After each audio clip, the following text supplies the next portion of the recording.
নমস্কার।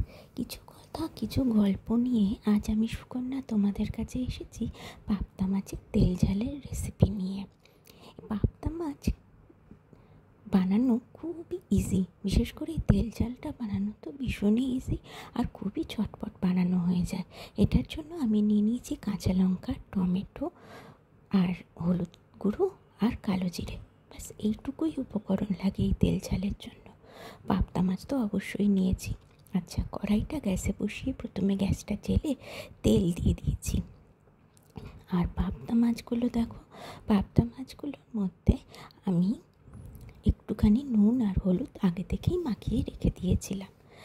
আচ্ছা, তেলটা গরম হয়ে যাওয়ার পরে পাবদা মাছে আমি আরও একটু হলুদ মাখিয়ে নেব, কারণ পাবদা মাছগুলো তেলের মধ্যে গিয়ে যা তিরিং বিরিং করে ফাটতে থাকে না, আমার তো হাতে গলায় মুখে সবেতে তেল ছিটে একদম ফোসকা পড়ে যায়। সারা হাতে আমার তেল ছেটার দাগ, জানো তো। সেই জন্য আমি পাবদা মাছ ভাজার আগে আবার একটু এক্সট্রা হলুদ মাখিয়ে নিই, তাহলে মাছগুলো একটু ড্রাই হয়ে যায় তো হলুদ গুঁড়োর জন্য, তা অতটা না আর তেল ছিটতে পারে না, জানো। সেই জন্য এই বুদ্ধিটা আমি মাথায় লাগিয়েছি। তো এরকমভাবে মাছগুলো ছেড়ে দেওয়ার পরে কিছুক্ষণ দেখবে পাবদা মাছটা বেশিক্ষণ লাগে না ভাজতে। কিছুক্ষণ পরে পাবদা মাছটা উল্টে আবার ভেজে নেবে। দুপিঠ ভালো করে ভাজা হয়ে গেলে পরে পাবদা মাছগুলোকে তুলে রেখে দিতে হবে। পাবদা মাছগুলো ভাজা হোক, ততক্ষণ আমি মশলাটা বানিয়ে নিই। ওই যে টমেটো, কাঁচা লঙ্কা আর কালো জিরে, এই হচ্ছে এর মশলা, আর কিচ্ছু লাগে না। টমেটো না দিলেও হয়, তাও যাতে ঝোলটা আর একটু ঠিক হয় সেই জন্য আমি টমেটোটা দিয়ে থাকি আসলে। এরপর টমেটো আর কাঁচা লঙ্কাকে আমি একটা মিক্সিং জারের মধ্যে নিয়ে একটু বেটে নেব। মিক্সিং জারেরও যা ঘ্যারঘ্যারি আওয়াজ, বাবা, সারা ফ্ল্যাট যেন আমাদের কেঁপে ওঠে একেবারে। যাই হোক, বাজে কথা বলছি অনেক। পাবদা মাছ খেতে কিন্তু খুবই সুস্বাদু আর খুব উপকারী, জানো তো। আর পাবদা মাছে বেশি কাঁটাও থাকে না, তাই আমার ছেলেরাও খুব আরামসে খেয়ে নেয়, কোনো ঝামেলা করে না পাবদা মাছ খাবার নিয়ে। যাই হোক, টমেটো আর কাঁচা লঙ্কাটা বেটে নিলাম। এটা বেটে নেওয়ার পরে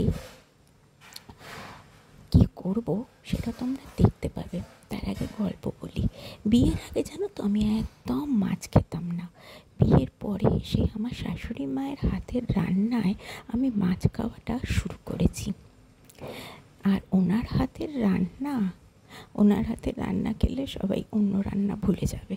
যাই হোক, এবার কি হয়েছে, এবার পাবদা মাছের রেসিপিও আমার ওনার থেকেই শেখা। আচ্ছা, পাবদা মাছগুলো আমার সবকটাই ভাজা হয়ে গেছে। ভাজা পরে মাছগুলোকে দেখো আমি তুলতেই পারছি না।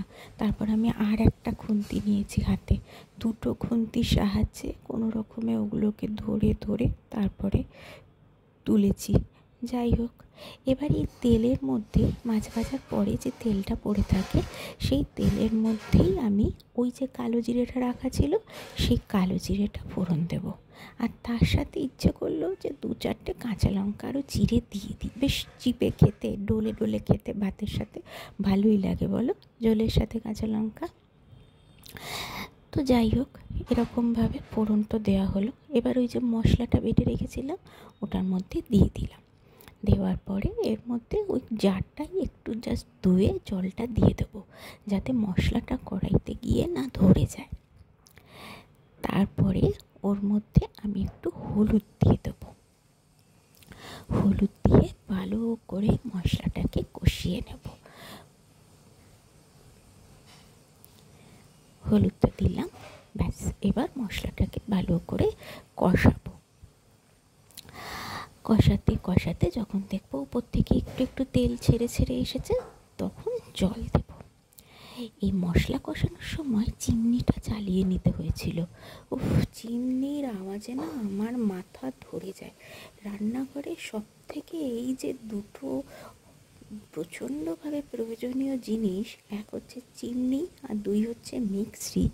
এই দুটোর আওয়াজ যা ভয়ঙ্কর, মনে হয় বাড়ির সবকটা প্রয়োজনীয় জিনিসই বোধহয় একটু নয়েজি হয়, বেশি আওয়াজপ্রবণ হয়, শব্দপ্রবণ। 1 হচ্ছে চিমনি, 2 হচ্ছে মিক্সি, 3 হচ্ছে আমি। কারণ আমাকেও চেঁচাতে হয় মাঝে মাঝে ছেলেদের পেছনে, আর আমিও মনে করি খুবই প্রয়োজনীয় মানুষ একজন। যাই হোক, বাজে বকছি। আচ্ছা, মশলাটা কষানোর পরে জলটা দিয়ে তারপরে একটু নুন দিয়ে দিলাম। নুন মানে যতটা পরিমাণ মতন ঝোলের জন্য নুনের দরকার ততটা নুন দিয়ে দিতে হবে। তারপরে ঝোলটা ফোটা অবধি ওয়েট করতে হবে।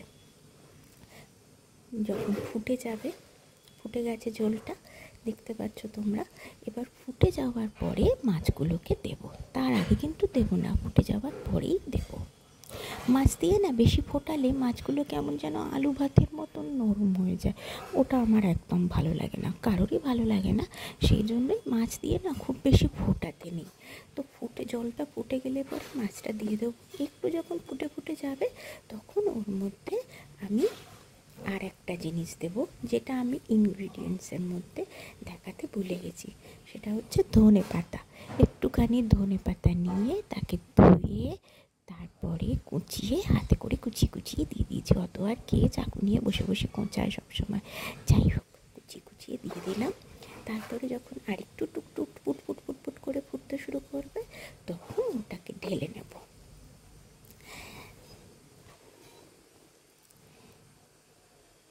এই হলো আমার পাবদা মাছের গল্প। পাবদা মাছ ভাজতে গিয়ে বিয়ের পরে প্রথম যখন পাবদা মাছ রান্না করেছি, ওরে বাবা, সে তো আমার হাতে তেল চিটে পুরো ফুসকা পড়ে গেছিলো, জানো তো। ওই জন্য আমার শাশুড়ি মা বলেন সবসময় পাবদা মাছ আর ট্যাংরা মাছ ভাজার সময় ঢাকা দিয়ে দিয়ে ভাজবে। যাই হোক, আমি কখনো ঢাকা দিই, যখন দেখি তেল ছিটছে তখন আমি ঢালের মতন ঢাকা ধরে দাঁড়িয়ে থাকি যাতে আমার গায়ে তেল না ছেটে। এটা আমার নতুন চ্যানেল, নতুন ভিডিও সব আমি আপলোড করছি। তোমাদের হয়তো ভালো লাগবে না চ্যানেলটা, তবু একটু সাবস্ক্রাইব করে দিও। টাটা।